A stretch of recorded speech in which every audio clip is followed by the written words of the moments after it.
नमस्कार साथियों, स्वागत है आप सभी का अपनी पाठशाला पर। मैं हूं अंकित अवस्थी। आप हैं मेरे साथ में आज के एक बेहतरीन टाइटल पर डिस्कस करने के लिए, जिसका नाम है प्रीएम्बल ऑफ इंडियन कॉन्स्टिट्यूशन।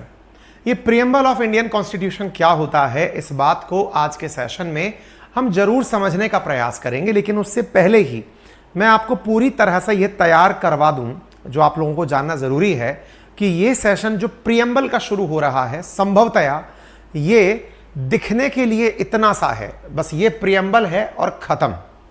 मतलब क्या होता है प्रीएम्बल, कैसे होता है, वो सब डिस्कस करेंगे। लेकिन ये जो दिख रहा है ना आपको, ये जो कंटेंट दिख रहा है आपको, ये कंटेंट दिखाया मैंने, पढ़ाया मैंने और खत्म करा दिया। देखते ही खत्म हो जाने वाली चीज भी परीक्षा में कई बार 10 नंबर की पूछ ली जाती है। आरएएस का जो मेंस का एग्जाम होता है, सीधी सीधी उसमें लिखकर पूछ ली जाती है कि बताइए देश के प्रीएम्बल लिखिए। तो ये पहली चीज तो ये कि आप सबको मतलब मुंह जबानी याद होनी चाहिए। We the people of India याद करिए या हम भारत के लोग याद करिए, कुछ भी याद करिए। कुल मिलाकर 87 शब्द हैं जो आपको याद करने, 87 शब्द हैं, वर्ड्स हैं जो आपको याद करने हैं। ठीक है ना, 82 वर्ड्स हुआ करते थे, बाद में 87 हो गए। ठीक है, 87 शब्द हैं जो आपको याद करने। पहला काम तो आपको डे 1 से यही करना है। दूसरी बात, दिखने में केवल 1 पेज का यह चैप्टर संभवतया 3 से 4 दिन लेगा। तो भैया बात यह है, जो वनडे एग्जामिनेशन वाले बच्चे हैं उन्हें हो सकता है कि यह ज्ञान ऊपर से निकल जाए, क्योंकि जो ज्ञान असल में इस दौरान दिया जाएगा, क्योंकि यहां से जो पॉलिटी शुरू हो रही है वो पूरी तरह से एनालिटिकल पॉलिटी है, जिसमें बहुत ज्यादा डिस्कशन का महत्व है। तो डिस्कशन का जो महत्व है इस चैप्टर के शुरू होने में, संभवतया जो वनडे एग्जामिनेशन को ध्यान में रख करके पढ़ाई कर रहे हैं उन्हें निराशा हो सकती है। निराशा इस बात की, अरे यार इस टीचर ने तो, मैं कह रहा हूं आपको कि मुश्किल से 3 या 4 चैप्टर ही मेरे लिए मैंने रखे हैं, लेकिन उनको कराने में भी कम से कम 2 से 3 महीना मुझे लगेगा। प्रीएम्बल है, मूल अधिकार है, मूल कर्तव्य है, नीति निदेशक तत्व है और संसद है। ये 5 बड़े चैप्टर ही असल में मैं कराऊंगा। उसके बाद तो कोई भी करा सकता है, कोई भी वनडे का कोई भी विद्यार्थी उठेगा, रट्टाफिकेशन लगाएगा और पढ़ लेगा। तो ये वो वाली चीज है, बंदरों को अदरक नहीं पचेगी, गधों को गुड़ नहीं पचेगा। ऐसी स्थिति में जिन्हें अभी से ये बात मैंने बता दी है, इतना समय लगेगा, जिन्हें दिक्कत हो वो अभी से झोला उठाएं, क्लास से चले जाएं। उनके लिए जो चाहिए वो नोट्स है, वो क्लास के उपरांत मिल जाएगा। मैं पहले से ही कह दे रहा हूं, है ना। तो पढ़ते समय पूरा चिल्लस बिल्कुल शांत रखिएगा, ज्यादा बकवासबाजी चाहिए नहीं, क्योंकि टाइम लगेगा। संभवतया मैं आज शायद ये 2 लाइनें भी खत्म ना कर पाऊं। ये खत्म होने में भी हो सकता है कि मुझे आज का पूरा दिन चला जाए, इवन शुरू भी ना हो और उससे पहले चैप्टर खत्म हो जाए, है ना, आज का दिन खत्म हो जाए। इसलिए मैं पहले ही आपको प्रिकॉशनरी नोट दे रहा हूं, क्योंकि क्या है ना कि सस्ते कोर्सेज की एक सबसे बड़ी परेशानी होती है, कुछ वैसे लोग भी मुंह उठाकर चले आते हैं जिनके पास पैसा तो था लेकिन अकल नहीं थी, क्योंकि कम दाम थे। ठीक है ना, तो कम दाम के चक्कर में जो लोग घुसे चले आते हैं उन्हें नॉलेज की परख नहीं होती है। नॉलेज की परख नहीं होती है तो वह अपने लेवल पर, अरे सर तो एग्जाम्पल ही बहुत लेते हैं यार, अरे सर तो बातें ही इतनी सारी समझा देते हैं यार, हमारा तो लगता है एक ही पेज खत्म हुआ है यार। तो उन्हें जो नंबर देख करके काम करना है वो गलत क्लास में घुस गए। आप अपनी क्लास में लौट सकते हैं, आप आराम से कर सकते हैं, विश्राम कर सकते हैं। ठीक है ना। दूसरी इंपॉर्टेंट सूचना, कल से प्रीलिम्स का माधव बैच शुरू हो रहा है। नटराज वाले बच्चों को माधव बैच में ऑटोमेटिक एंट्री मिल जाएगी, परेशान होने की जरूरत नहीं है। कल सुबह 6 बजे से ही आपकी पहली क्लास शुरू हो जाएगी माधव बैच की। ठीक है ना। जिन्होंने माधव बैच में एडमिशन नहीं लिया है, कोई मतलब फीस पे नहीं की है, उन्हें कोई जरूरत भी नहीं है करने की। जिन्हें कुछ करना है अगर, तो वो है आज मध्य रात्रि तक अपने लिए नोट्स ऑर्डर करना, क्योंकि आज की रात के बाद में वो 5999 में भी नहीं बेचेंगे, हम नोट्स बंद ही कर देंगे, है ना। तो आज रात के बाद में नोट्स और एडमिशन सब पूरी तरह क्लोज कर दिए जाएंगे, और उसके बाद में केवल और केवल फिर पढ़ाई पर आप लोगों को नए बैचेस के साथ आगे बढ़ाया जाएगा। ठीक है ना, चलिए शुरू करते हैं। तो मेरे साथ में जो उपस्थित हैं इस समय, शुभम, लक्ष्मी, शैहिल, आनंद, भारतीय, विश्वजीत, शुभम, सभी साथियों को वेरी गुड इवनिंग। हाँ जी, आइए।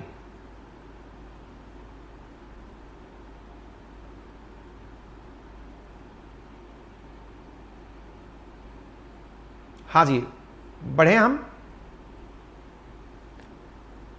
हाँ, आइए शुरू करते हैं। तो मेरे प्यारे साथियों, यहां पर सबसे पहली जो चीज आपको पता होनी चाहिए कि हम किस विषय पर चर्चा कर रहे हैं। क्या है प्रियम्बल? तो आइए बेसिक से, बुनियाद से प्रियम्बल क्या है इस विषय पर थोड़ी सी चर्चा कर लेते हैं। ये जो आपको पुस्तक दिख रही है ना, ये वो पुस्तक है जो कि आप सबके लिए इस देश के नागरिक होने के नाते अपनी सारी मान्यताओं में सबसे शीर्ष पर जिसकी मान्यता हो वो यह पुस्तक है। नाम है इसका भारत का संविधान।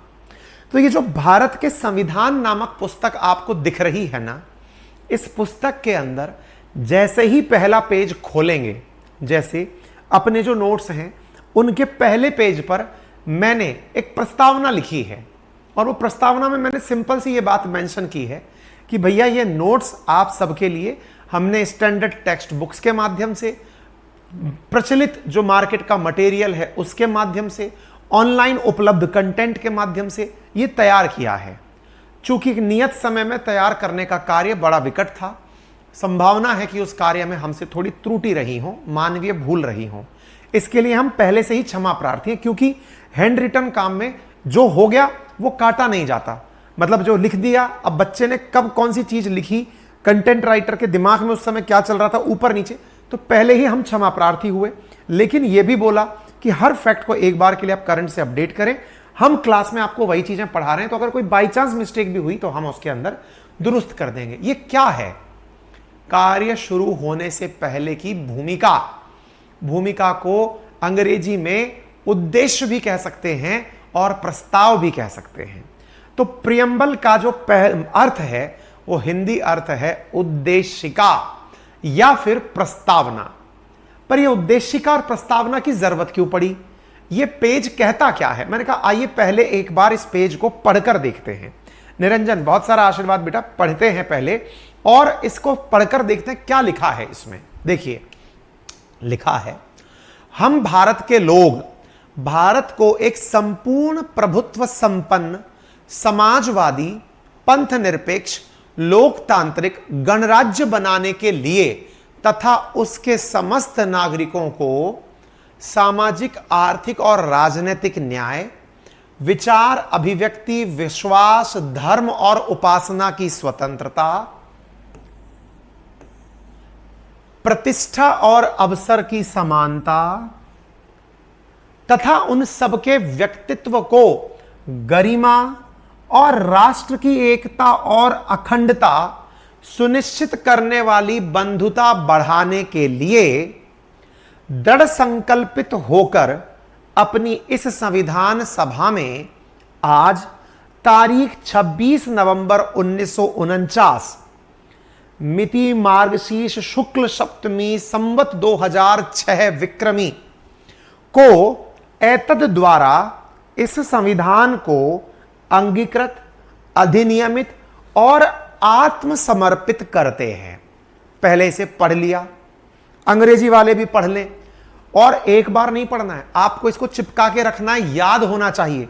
कभी मेंस का टेस्ट दोगे तो मैं उसमें क्वेश्चन डालूंगा ये कि आप इसे पूरा पूरा लिखें। अच्छा, अब क्या हुआ? We the people of India having solemnly resolved to constitute India into sovereign, socialist, secular, democratic republic and secure to all of its citizens justice, liberty, equality, fraternity in our constituent assembly this 26th day of November 1949 hereby adopt, enact and give to ourselves the constitution। इसकी महत्व को समझेंगे आप। अभी जो बिल्कुल ऊपर से चला गया वो पूरा की पूरा समझ में आएगा। इस पूरे की पूरे पंक्ति में अगर कुछ भी याद ना रहे तो एक छोटी सी ट्रिक याद कर लेना। क्या ट्रिक है? ट्रिक है या जो भी है, न्यूमोनिक्स है, जो भी याद रख सकते हो। जैसे कोई मुझसे पूछता है कि सर प्रियम्बल बोल के सुनाओ, मैंने कहा याद नहीं है, लेकिन बताओ कि प्रियम्बल में क्या है। मैंने कहा पूरा लिख दूंगा मैं। बोले क्या लिखोगे? मैंने कहा अब मैं पूरी की पूरी प्रियम्बल लिख सकता हूं। मैंने ये कुल मिलाकर के 9 पॉइंट याद किए हुए हैं। SSDRJLEF प्रियम्बल खत्म। बोले क्या है इसमें? मैंने कहा अगर कोई मुझसे पूछे प्रियम्बल पर भाषण दो, मैं दे सकता हूं। मुझे SSSR पता है। SSS में पहला है सॉवरेन याद दिलाता है, दूसरा सोशलिस्ट याद दिलाता है, तीसरा सेक्युलर याद दिलाता है। 3 तो मुझे ऐसे याद हैं। D का मतलब डेमोक्रेटिक, R का मतलब रिपब्लिक। ये 5 तो मेरे पहले शब्द हो गए जो मुझे पहली लाइन में याद करने थे।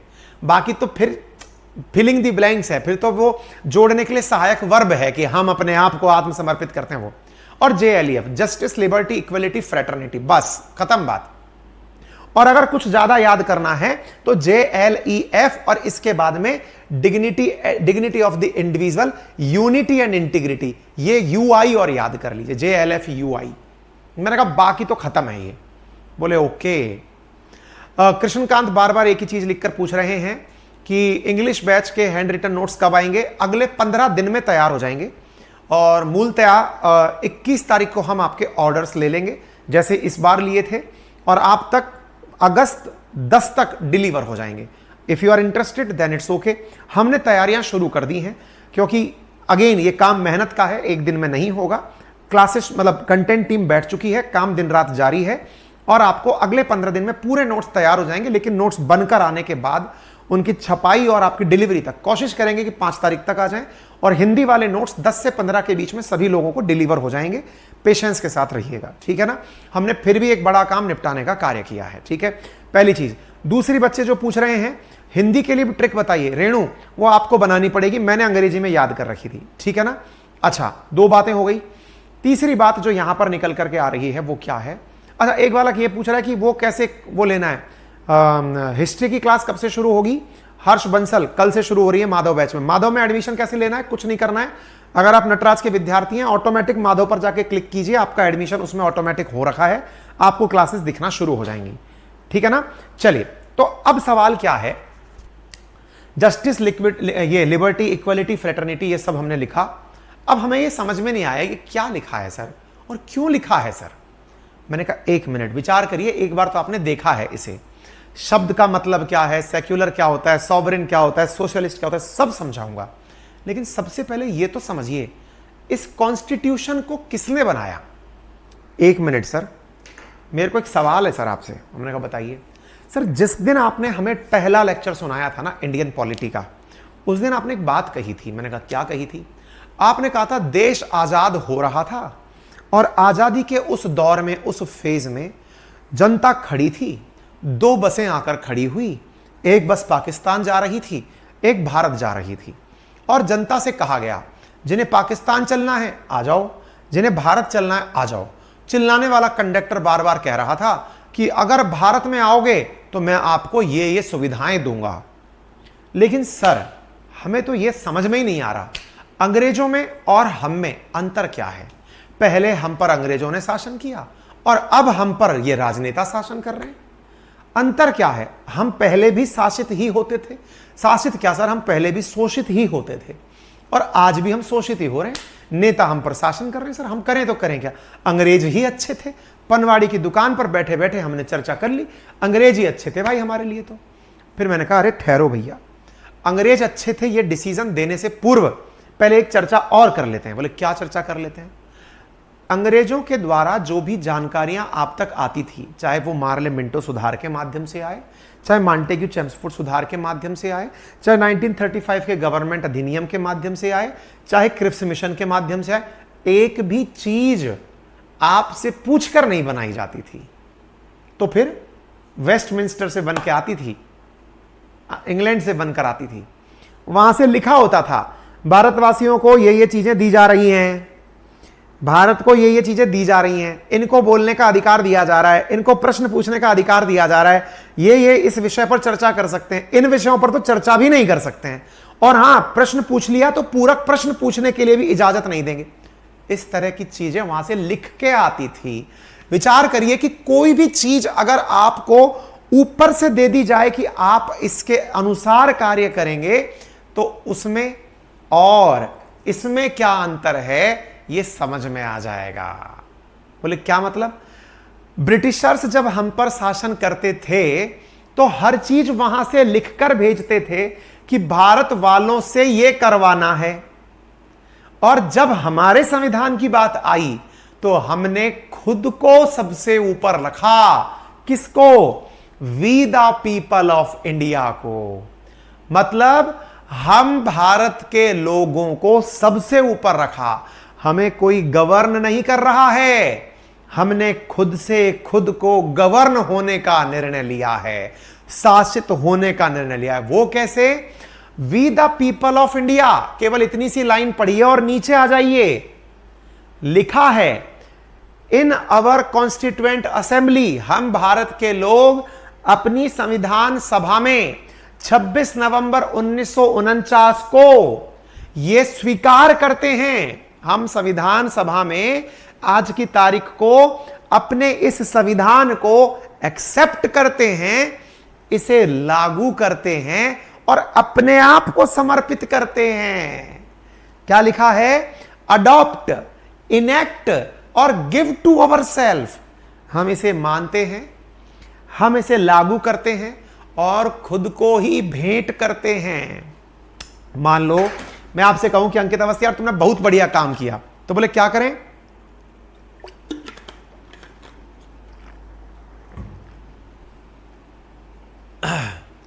मेरा तो माधव बैच में एडमिशन हो तो नहीं हुआ, मैं तो नटराज का स्टूडेंट। अरे महाराजों पढ़ लो यार, मूला राम जी नटराज में ऑलरेडी हैं, माधव में एडमिशन नहीं हो रहा है, क्या करना? कुछ भी नहीं करना पड़ेगा, इंतजार करना पड़ेगा। क्लास कल से पहली शुरू हो रही है, तो पहली क्लास में जाने से पूर्व, जब वहां क्लास ही नहीं है तो दिखेगा क्या यार? एक तो ना आप लोगों को कई बार देखकर इतना इरिटेशन होता है ना, और हर बच्चे को देखकर नहीं होता है। एक बच्चा होता है जो पूरी तरह से ध्यान को बांट के रखता है, उसको कमेंट्री लिखनी है, वो इसको पढ़ने थोड़ी आया है। वो माधव में जाकर के भी कसम से बता रहा हूं कुछ नहीं उखाड़ पाएगा, वो यहां पे भी नहीं उखाड़ पा रहा है। उसको जीवन में चिंता आगे की है क्या पीछे की है? पीछे ये छूट गया था, आगे ये कराओगे कि नहीं? वर्तमान में वो जीता ही नहीं है। और यकीन मानना ऐसे बच्चों का कभी सिलेक्शन नहीं होता। मैं कितनी बढ़िया बात बता रहा हूं, पूरी गोबर कर दी। किस बारे में? उसमें कैसे होगा? अजीब प्राणी हो यार भाई। आप लोगों के लिए मैं आपसे ज्यादा चिंतित हूं, चिंता ना करें, तसल्ली रखें। मुझसे बजाय इस तरह के प्रश्न करने के पहले क्लास पढ़ लिया करें, अंत के 5 मिनट में रुकूंगा तब प्रश्न पूछ लिया करें। अब आगे बढ़ते हैं। अब क्या हुआ? तो सर हमने अपने आप को यह सौंप दिया। हमने कहा हां, ये तो बिल्कुल वैसी चीज हो गई सर जैसे आप बड़े खुश हुए और आपने कहा यार शाबाश यार अंकित अवस्थी यार, गजब ही कर दिया यार तुमने तो, हैं? अपने आप को शाबाशी दे रहे हैं यार, गजब मजा आ गया यार, कॉलर खड़ी करके चलना यार एकदम बिल्कुल, मैंने तो गजब ही कर दिया यार। तो हमने अपने आप को संविधान भी कुछ उसी अंदाज में दिया है। हमने अपने आप को संविधान दिया है, अपन ने खुद को गिफ्ट दी। जैसे कई बार लोगों से नहीं सुनते क्या, हम तो खुद को पार्टी देने जा रहे हैं। हाँ भाई साहब किसके साथ घूमने जा रहे हो? बोले खुद के साथ। भाई साहब किससे बात कर रहे हो? खुद को। अच्छा भाई साहब यानी आप तो आपको ही चाहते हो? बोले बिल्कुल, हम तो पूरा भारत ही हमको अपने आप को ही चाहता है। हमने अपने आप को अपना संविधान सौंपा है। इसका मतलब पहली भाषा में समझ जाइए, हमारे ऊपर किसी का आदेश नहीं चल रहा है, हमने खुद से खुद को अपना संविधान सौंपा है। लेकिन सर एक बात बताइए, इसे देखकर कोई बढ़िया सी फीलिंग नहीं आ रही। हमने कहा भाई कैसी फीलिंग चाहते हो जरा ये भी बता दो। सर हमें ना ये फीलिंग नहीं आ रही। करा क्यों था वैसे हमने सर ये? हमने कहा क्या किया था भाई? बोले सर हमने ये लाइनें लिखी क्यों थी? और ये मतलब सर आज भी अगर कोई संविधान पढ़ेगा तो क्या पहले पेज पर दिखाई देती है क्या ये? मैंने कहा देखो ये रहा संविधान और इसका पहला पेज, ये लो।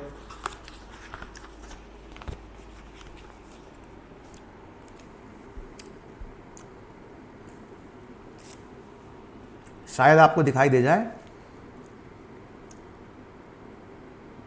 आप देख रहा होगा तो दिख जाएगा। यहां पे प्रियम्बल शब्द लिखा हुआ है। इसमें क्या लिखा हुआ है? प्रियम्बल में। एक बालक पूछ रहे हैं सर इसमें अगर लाइनें आगे पीछे हो तो आंसर गलत हो जाएगा क्या? जब आपको यह लगे ना कि आपको लाइनें याद नहीं रहने वाली हैं तो मेरा वाला फॉर्मूला अपनाएं। भले ही उसने प्रियम्बल पूछी हो कि प्रियम्बल लिखो, तो भी आप मूल बिंदु लिख के आ जाओ कि हमारी प्रियम्बल में इन इन बिंदुओं पर चर्चा की गई है, बच जाओगे। लेकिन अगर आगे पीछे कर दिया सुदीप तो समझ लो निमट जाओगे। वो कैसे, इधर देखो, निमट कैसे जाओगे वो मैं बता देता हूं। असल में यहां पर ये जो चीज लिखी है ना, सोशल, इकोनॉमिकल और पॉलिटिकल, अगर ये आगे पीछे हो गई अर्थ का अनर्थ हो जाता है। इन्हें इस तरह से लिखने के लिए भी विचार किया गया था। देश में न्याय हो तो सबसे पहले सामाजिक न्याय हो, उसके बाद आर्थिक न्याय हो और उसके बाद राजनीतिक न्याय हो। न्याय की भी 3 स्टेप हैं, 3 लेवल हैं ये, सामाजिक, आर्थिक और राजनीतिक। इसी क्रम में लिखने थे ये, समझ गए आप?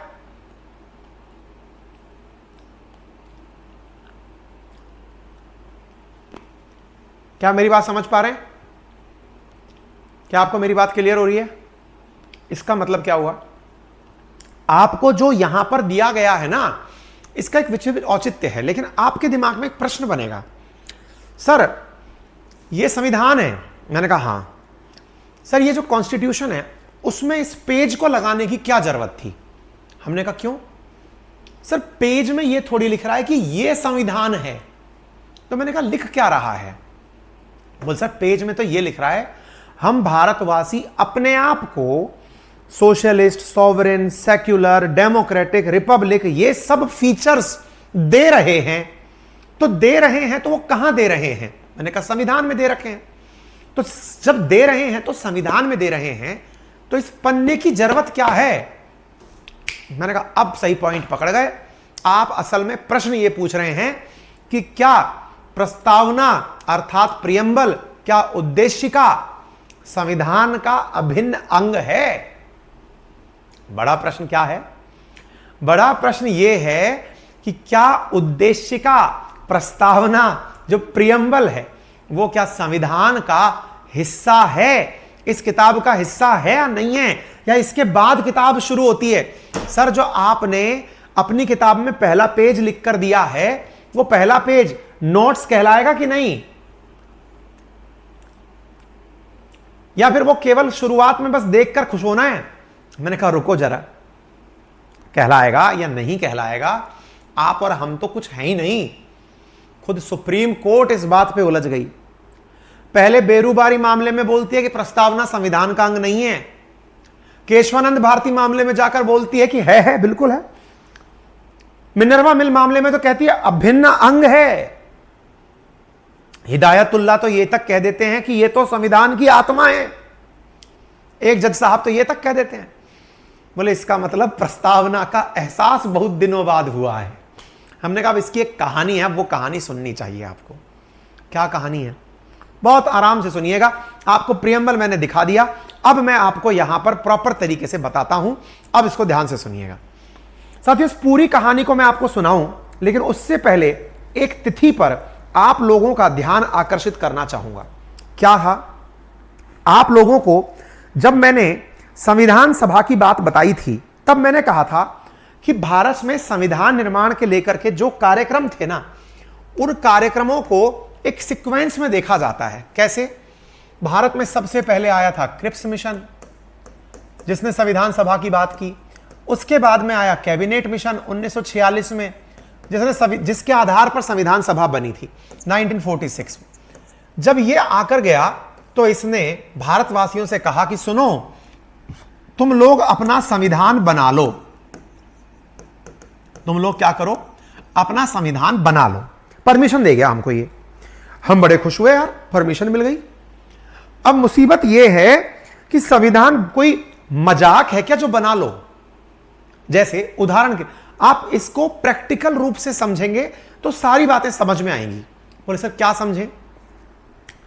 मैंने कहा उदाहरण के रूप में समझो। जैसे मैंने आप लोगों के नोट्स तैयार करवाए, जो कि एकदम ताजा ताजा उदाहरण है ना। मैंने आपके हिंदी के जैसे नोट्स तैयार करवाए, मैंने आपकी इंग्लिश के नोट्स तैयार करवाने के लिए टीम बिठा दी है। इंग्लिश मीडियम के अंदर आरएएस के पूरे कंप्लीट नोट्स के लिए भी टीम बिठा दी है। क्या हुआ? मैं सबसे पहले क्या करूंगा? मैंने सबसे पहले पूरी टीम को बिठाया। मैंने अपने ऑफिस में पूरी टीम को बिठाया। मैं एज ए टीम लीडर बीच में पहुंचा। मैंने सबसे कहा, मैंने कहा सुनो भाई, बोले बताओ सर मुझे क्या चाहिए, जरा सुनो ध्यान से। बोले सर बताइए क्या चाहिए आपको।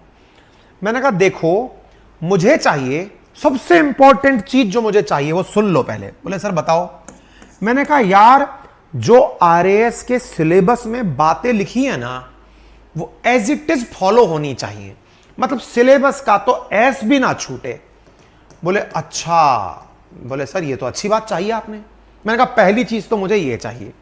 सर दूसरी चीज क्या चाहिए। मैंने कहा सिलेबस तो चाहिए ही चाहिए, प्रीवियस ईयर क्वेश्चन पेपर निकल जाए मुझे ये भी चाहिए। अब आप पूछेंगे कि सर ये क्यों बता रहे हो। मैंने कहा ध्यान से सुन लो सब पता चल जाएगा। प्रीवियस ईयर क्वेश्चन नोट्स का हिस्सा बन जाए ये भी चाहिए, वो सर हो जाएगा। मैंने कहा तीसरा मेरे नोट्स में अब तक का पूरा करंट अफेयर्स नोट्स का ही हिस्सा बन जाए, मुझे ये चाहिए। मेरी टीम ने कहा सर हो जाएगा लेकिन इसमें बहुत मेहनत लगेगी, बहुत रिसर्च लगेगी। मैंने कहा जो भी लगे आप खुले हैं इस चीज को लेने के लिए। बोले सर इतनी चीजें हम कहां से लाएंगे। मैंने कहा तुम मेरे नोट्स ले लो। अब ध्यान से सुनना, क्या ले लो, मेरे नोट्स ले लो, ठीक है। मैंने कहा स्टैंडर्ड टेक्स्ट बुक ले लो, जैसे लक्ष्मीकांत उठा लो, जैसे स्पेक्ट्रम उठा लो, जैसे एनसीईआरटी उठा लो। सर किसी और कोचिंग के नोट्स भी देख सकते हैं क्या। मैंने कहा भाई मैं भी ना किसी ना जगह से कोई ना कोई नोट्स उठा के पढ़ा हूं। उन कोचिंग वालों ने खुद का कुछ नहीं बनाया, वो सब स्टैंडर्ड टेक्स्ट बुक से है। मैंने कहा जिसका मन में आए जो उठा लो, पहले सबका माल उठा लो, पहले समझो क्या दिया जा रहा है, क्या कमी है। ये लोग अगर 4,500 पन्नों में ये काम कर रहे हैं तो हमारे ज्यादा पन्ने क्यों बनेंगे, वो समझो पहले। बोले ठीक है सर हम ये काम भी कर लेते हैं। हो गया काम। ये मैंने सोर्स बता दिया। बोले सर प्रियम्बल से इसका क्या लेना देना है। अरे मैंने कहा रुक जाओ सब कुछ हो गया। अब मैं पंडित जवाहरलाल नेहरू हूं। कौन हूं, पंडित जवाहरलाल नेहरू। पंडित जी द्वारा ये सारे कार्यक्रम अपनी टीम को बताए जा रहे हैं 13 दिसंबर 1946 को। कब बताए जा रहे हैं, 13 दिसंबर 1946 को अपनी टीम को बताया जा रहा है। कौन सी टीम, संविधान सभा। संविधान सभा को बताया जा रहा है कि सुनो मुझे क्या चाहिए। बोले सर क्या चाहिए। बोले मुझे चाहिए सिलेबस पूरा हो, प्रीवियस ईयर क्वेश्चन हो, करंट अफेयर हो और अच्छे से समझ में आ रहा हो। तो मुझे क्या चाहिए। नेहरू जी ने कहा मुझे चाहिए मूल अधिकार दिए जाएं। ध्यान से सुनना, मुझे चाहिए अडल्ट सफ्रेज, वयस्क मताधिकार दिया जाए। किसमें, जो नोट्स प्रिपेयर हो रहे हैं। कौन से नोट्स प्रिपेयर हो रहे हैं, अरे वो नोट्स जो बच्चों को दिए जाएंगे, जो इतने पेज के नोट्स हैं। अच्छा सर और क्या चाहिए। मैंने कहा करंट अफेयर से अपडेटेड हो, मतलब दुनिया में जो सबसे बेहतरीन इस समय घटित हो रहा है, दुनिया का संविधान देखा जाए। टीम ने पूछा, बनी हुई कमेटियों ने पूछा, सर बोले हां ये जो कमेटी वगैरह है ना, ये संविधान सभा की कमेटी वगैरह, ये सब हिस्ट्री में पढ़वाई जाएंगी। आपको एक एक चीज पढ़वाऊंगा, चिंता मत करो। हिस्ट्री वाले सर एक एक चीज पढ़ाएंगे, कौन सी समयति थी, क्या थी। ये मॉडर्न इतिहास का पार्ट है, 1947 तक आधुनिक भारत का इतिहास है, वो सब चीज पढ़ाएंगे, चिंता मत करिए। इसीलिए मैं उस चैप्टर को केवल आपको फैक्ट्स के साथ देके चला आया, क्योंकि वो सब कुछ हिस्ट्री के अंदर, मॉडर्न हिस्ट्री के अंदर पढ़ाया जाएगा। इंडियन कॉन्स्टिट्यूशन और पॉलिटी तो असल में आज से शुरू हो रहा है, प्रियम्बल से। इससे पहले तो हम आपका माहौल बना रहे थे, प्रियम्बल असल में आपका कॉन्स्टिट्यूशन से शुरू हो रहा है, आज से शुरू हो रहा है। बोले फिर मैंने कहा जितना भी, फिर आपने सर सर सर मेरे को एक बात बताऊं सर। मैंने कहा हाँ सर मुझे अमेरिका का नोट्स बहुत बड़ा लगा, बढ़िया लगा, ले ले, बढ़िया, मंगा मंगा मंगा मंगा, फटाफट मंगा। मेरे नोट्स तो ले ले। मेरे नोट्स कौन से हैं, ये वाले, ये तो ले ले। लेकिन इसके अलावा सुन, तेरे को क्या चाहिए, स्टैंडर्ड टेक्स्ट बुक चाहिए, अमेरिका का ले ले, चल अमेरिका का ले लेते हैं। सर जी ये अमेरिका का क्या हुआ? अरे हमने कहा साउथ अफ्रीका में चाहिए, साउथ अफ्रीका का ले। सर यूएसएसआर वालों के नोट्स बहुत बढ़िया हैं। अरे हमने कहा ले ले यार, यूएसएसआर वालों को भी ले ले। सर आयरलैंड वालों ने मजा कर दिया सर, ऑस्ट्रेलिया वालों की तो बात ही मत करो, फ्रांस की क्रांति, वाह क्या बात है सर। और सर आप जहां से पढ़े हैं, आप तो ब्रिटेन से पढ़ के आए ना, ले लीजिए सर वहां की भी किताब उठा लीजिए, बात तू तेरे को जो मन में आए ले ले यार, सब ले ले।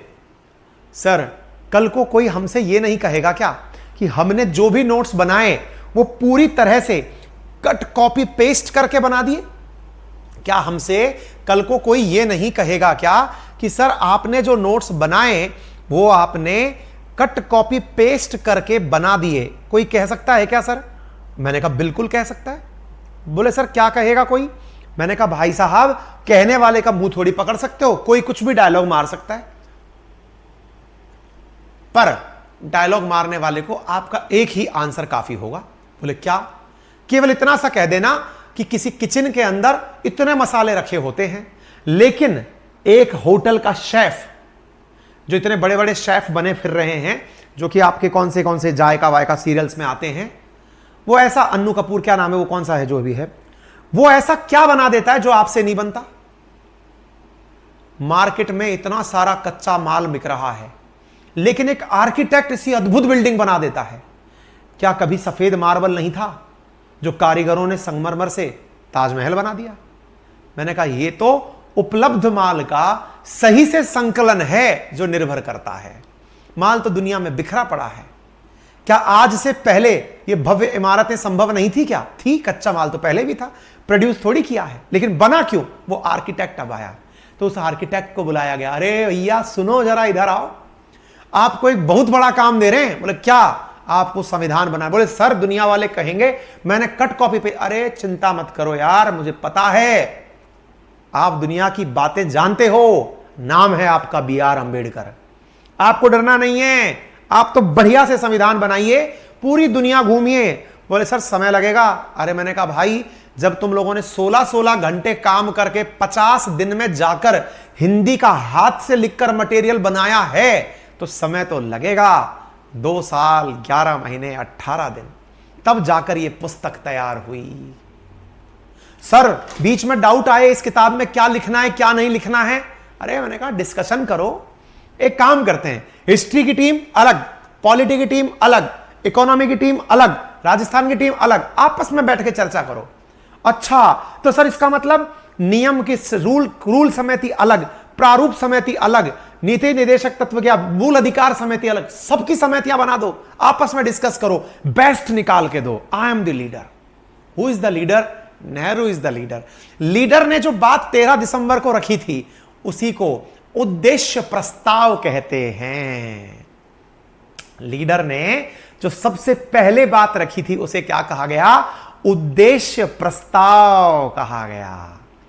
जो उन्होंने ये बात रखी कि मुझे क्या चाहिए, तो ये क्या चाहिए उसी को बाद में कोडिफाई करके रख दिया गया कि अरे सुनो संविधान निर्माताओं, जो तुम लोग बैठकर 2 साल 11 महीने 18 दिन में जो चीज बनाए हो ना, असल में इसकी प्रस्तावना कि क्या चाहिए ये नेहरू जी ने लिखी थी, ये क्या चाहिए मुझे।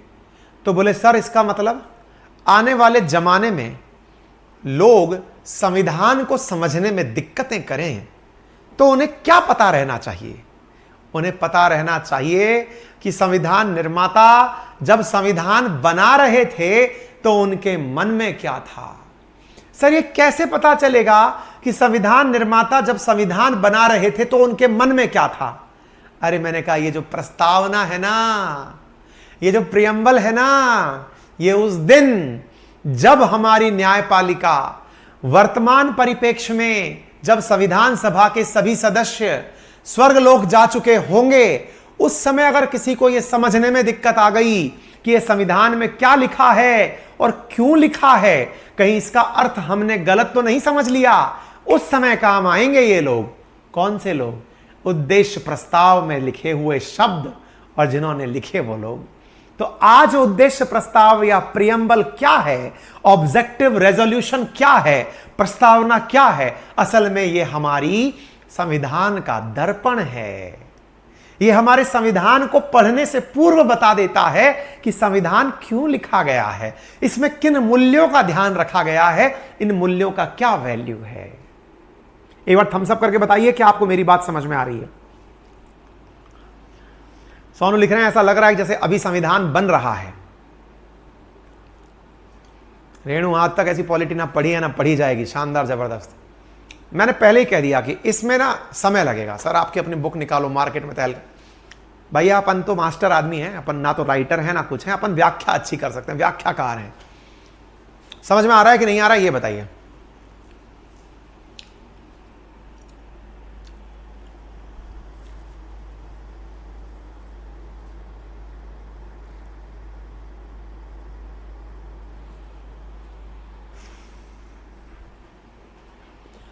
सर एक बात बताओ, क्या हमारे संविधान निर्माता इतने इंटेलिजेंट थे क्या कि उन्होंने ये जो चीज लिखी ये एक ही दिन में सारी तरह से लिख दी? मगर ना ना ना ना, मैंने कहा ना सब चीज कॉपी पेस्ट है। मेरा जो नोट्स आ रहा है उसमें मेरा कुछ नहीं है और मुझे ये बात बोलने में उतना ही घमंड है जैसे मेरी सफलता में मेरा कोई कंट्रीब्यूशन नहीं है। बिल्कुल सच्चाई है। मेरी सफलता में परिस्थितियों का, परिवारजनों का, मित्रों का, गुरुजनों का, मौकों का, अवसरों का, सबका महत्व है। मैंने मेहनत की क्योंकि परिस्थितियां ऐसी हो गई थी कि मेहनत के अलावा कोई विकल्प नहीं था। एग्जैक्टली मेरे जो नोट्स है ना उनमें मेरा कुछ भी योगदान नहीं है, कहो तो मेरा सब कुछ है। मेरे नोट्स में आपका अपने अपने नोट्स में योगदान क्यों नहीं है? मैंने कहा यार मैं कोई नया कंटेंट लिखने वाला व्यक्ति नहीं हूं। मतलब अरे मैं कोई रिसर्चर थोड़ी हूं जो ये बताऊंगा कि पृथ्वी के अंदर कितनी परतें हैं, अंदर कौन सी परत है।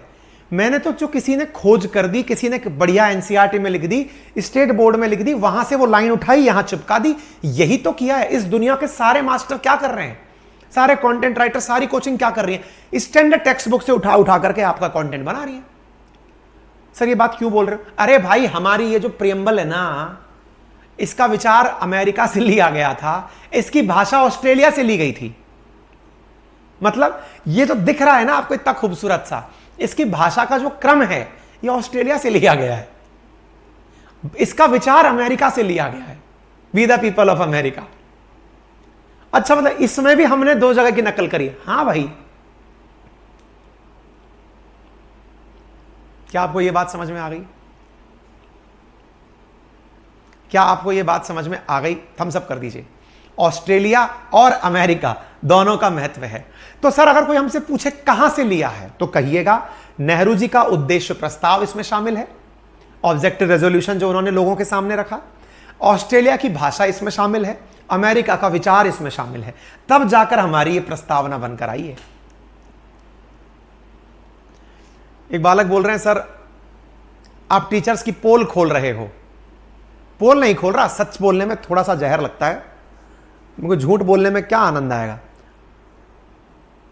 मेरे से मेरी सफलता आप छीन नहीं सकते, जो उपलब्धियां मैंने प्राप्त की वो मुझसे छीन नहीं सकते। उनका मुझे एहसास है कि मैं क्या हूं, मेरी नॉलेज का मुझे एहसास है, मुझे मेरी प्राप्तियों का एहसास है, मुझे मेरी दिशा का एहसास है।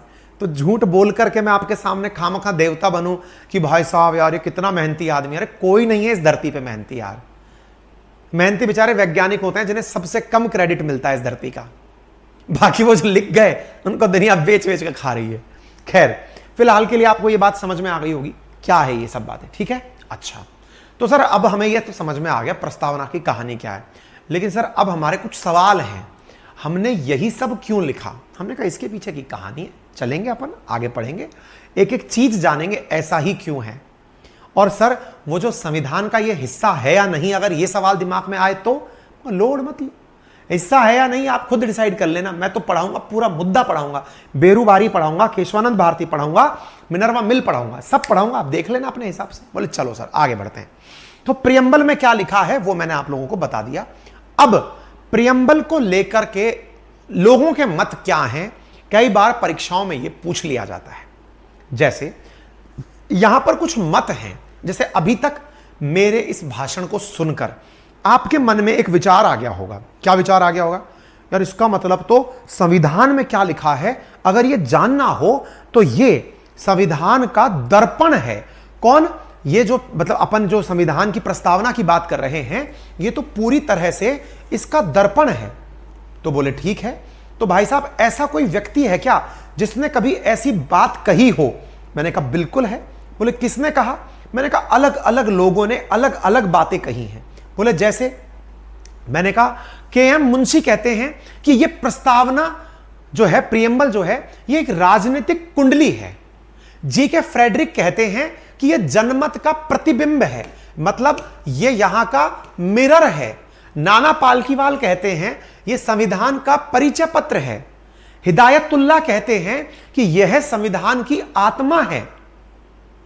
पंडित नेहरू के उद्देश्य प्रस्ताव पर आधारित है। हर व्यक्ति के अपने मत हैं।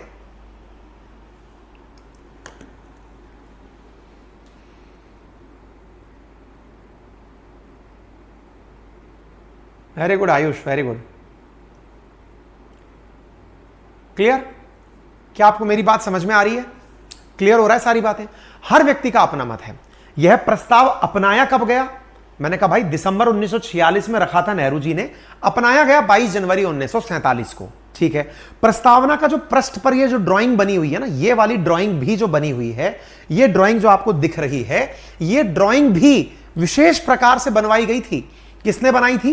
तो जबलपुर के प्रसिद्ध चित्रकार थे जिनका नाम था बेहर राम मनोहर सिन्हा, उनके द्वारा डिजाइन किया गया था।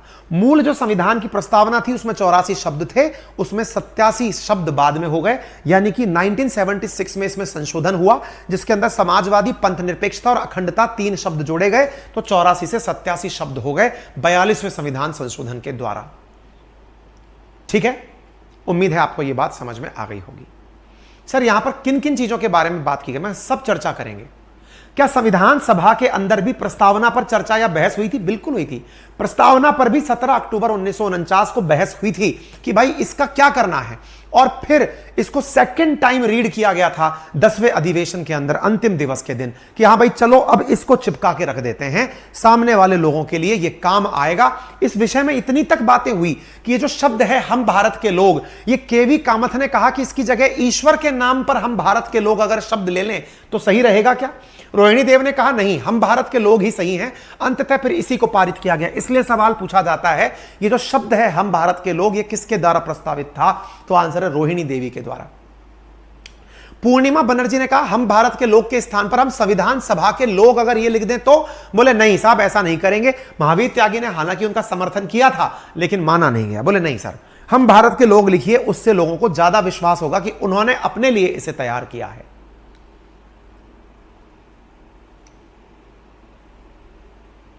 क्या आपको मेरी बात समझ में आ गई?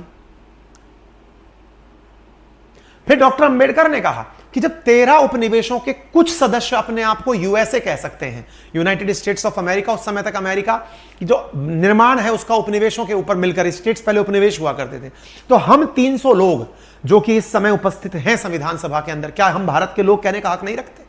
रखते हैं।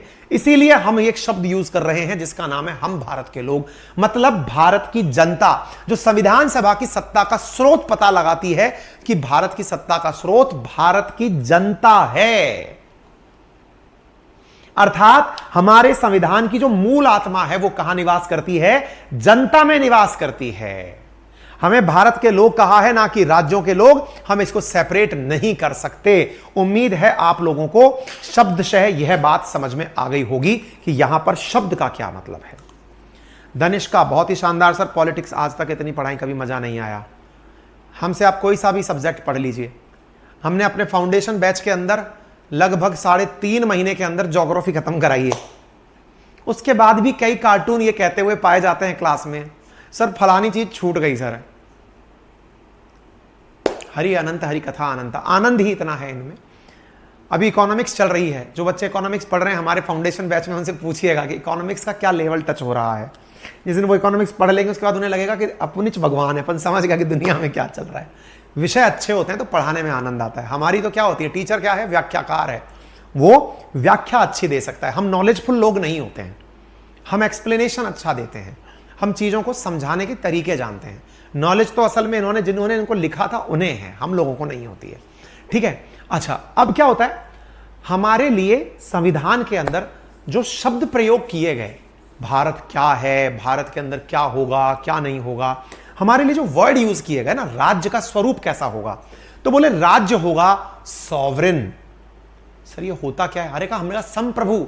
अरे वो तो ठीक है, लेकिन ये होता क्या है? मैं कहा वेट करो, हम कहेंगे समाजवादी, फिर वही चीज समाजवादी होती क्या है? समाजवादी, समाजवादी पार्टी मुलायम सिंह जी वाली।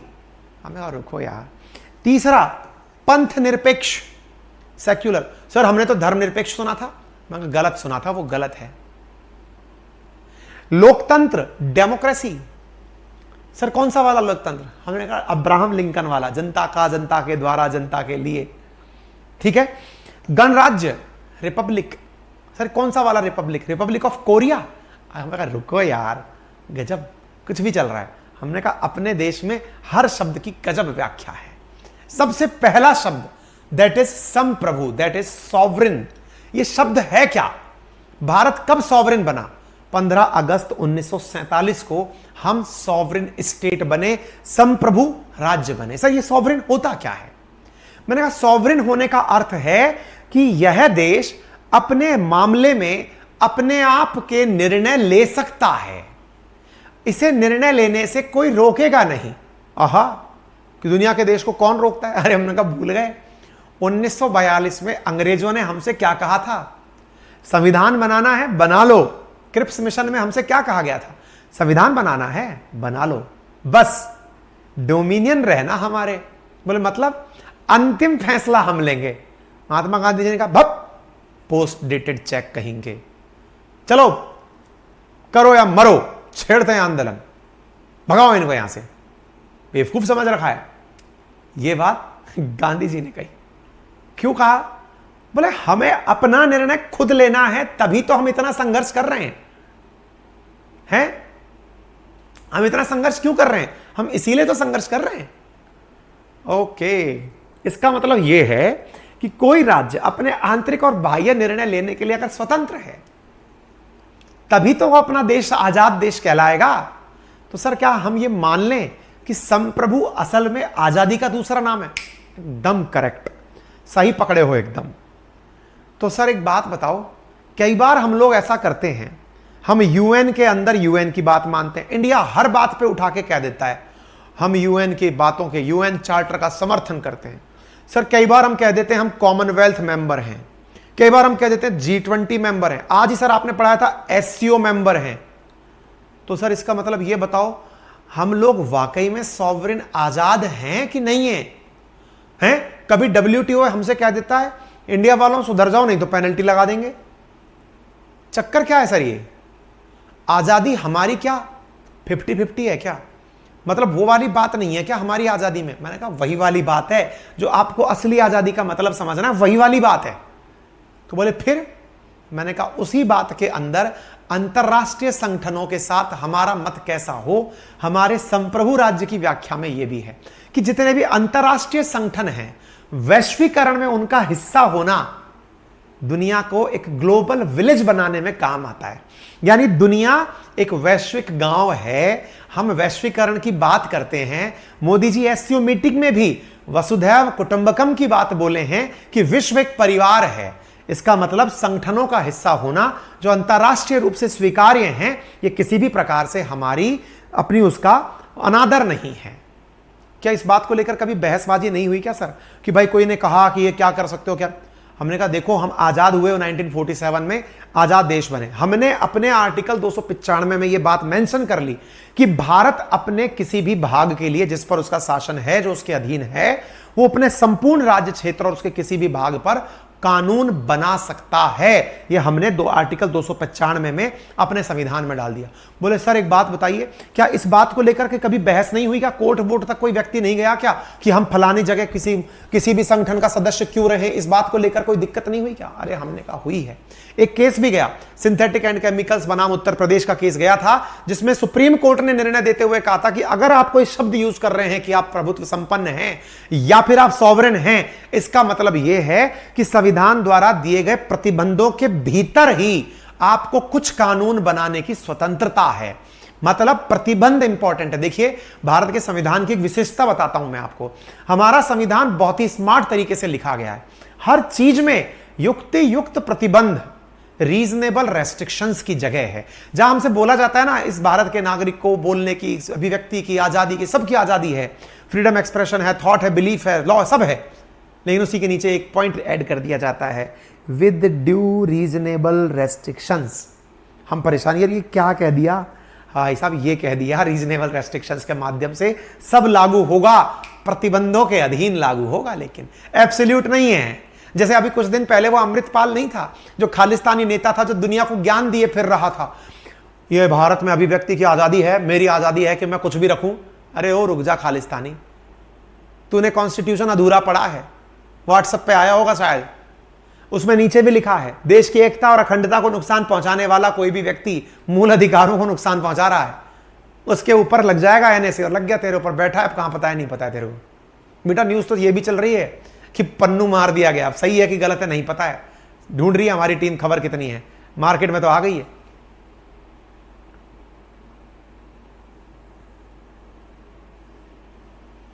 हैं धनिष्का, गुड। क्या आपको मेरी बात समझ में आ रही है? आजादी का मतलब समझ में आ रहा है, संप्रभु होने का मतलब अपने कानून अपने आप बनाना। ठीक है, उम्मीद है आपको यह वर्ड अच्छे से समझ में आ गया होगा, इसका मीनिंग समझ में आ गया होगा। दूसरा शब्द है समाजवाद, जो कि फैबियन समाजवाद है, ये कल समझाएंगे आपको। समाजवाद के साथ साथ ही आपको फिर समझाएंगे क्या एलपीजी आने से समाजवाद में अंतर आया है, पंथ निरपेक्षता क्या है, लोकतंत्र क्या है, डेमोक्रेसी के अंदर गणराज्य, रिपब्लिक, न्याय का अर्थ क्या होता है, जस्टिस कितने प्रकार का है, साथ में स्वतंत्रता के मायने क्या हैं, अखंडता क्या है, इसके साथ साथ उद्देशिका का महत्व क्या क्या है, उद्देशिका को कैसे लें, फिर साथ साथ ये भी समझा जा सकेगा कि संविधान में इसका उपयोग क्या है, इंपॉर्टेंस क्या है, फिर ये संविधान का भाग है या नहीं, ये पूरी व्याख्या के साथ आपको पूरे के पूरे केसेस के अध्ययन के साथ प्रस्तावना पढ़ाई जाएगी। तो उम्मीद है आप सभी साथियों को ये पूरी तरह से जानकारी अच्छे से समझ में आ गई होगी। अगर आ गई हो तो एक बार थम्स अप कर दीजिए, कोई दिक्कत हो, परेशानी हो तो कमेंट बॉक्स में लिखकर हमें बता दीजिए।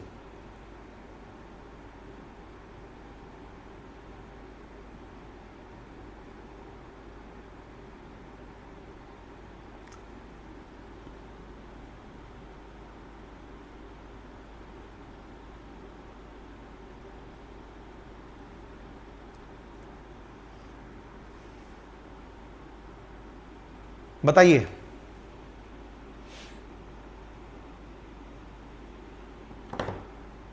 सर टाइम का पता ही नहीं चला, वेरी गुड। साक्षी को प्रियम्बल याद है, सत्यम वाजी सर मजा आ गया। मुकेश आपको, मुझे पहले आप जैसा कोई टीचर क्यों नहीं मिला, हम तो थे, आप खोज नहीं पाए। मोहित सर जी आप काला टीका लगा कर रखें माँ की नज़र कभी बच्चों को नहीं लगती, बच्चों की नज़र कभी टीचर को नहीं लगती। कतई जहर, हरीश कुमावत। नटराज बैच की तरह पहले से शेड्यूल नहीं मिलेगा। निधि बिल्कुल मिल गया होगा, देख लो माधव में जाकर के, शेड्यूल भी दिखना शुरू हो गया होगा बेटा, है ना। अंकिता मीणा, राजस्थान हिस्ट्री वाले सर से बोलो थोड़ी इंग्लिश भी यूज़ करें। बिल्कुल भी इंग्लिश यूज़ नहीं करते बेटा, हमने एक व्यवस्था की तो है, देखो कल तक भगवान ने चाहता एग्जीक्यूट हो जाएगी। इंग्लिश के शब्द दिन भर में 1-2 बार एक टीचर को हमने बोला है। अरे हाँ, एक इंपॉर्टेंट सूचना सुन लो भाई, इंपॉर्टेंट सूचना ये कि नटराज बैच के विद्यार्थियों को जो परेशानी आ रही थी ना क्लासेस की संख्या को लेकर के, कल से आपकी क्लासेस जो है ना वो 6 घंटे की रहने जा रही है ना। उसमें मैथ्स, इंग्लिश और रीजनिंग की क्लासेस तो हैं, उसके अलावा 4 सब्जेक्ट की क्लासेस चलेंगी, कुल 6 क्लासेस चलेंगी, उसमें मेरी भी क्लासेस चल रही हैं। चूंकि नटराज वालों को माधव बैच दिख रहा है, तो जो माधव के अंदर पढ़ रहे हैं उनको तो 8-10 क्लासेस मिलेंगी ही, तो आपकी मर्जी है। लेकिन नटराज, जो केवल नटराज पढ़ रहे हैं, उन्हें अब हम 6 घंटे की क्लासेस देने जा रहे हैं। ठीक है, चलिए भाई, थैंक यू सो मच, अपना ख्याल रखें।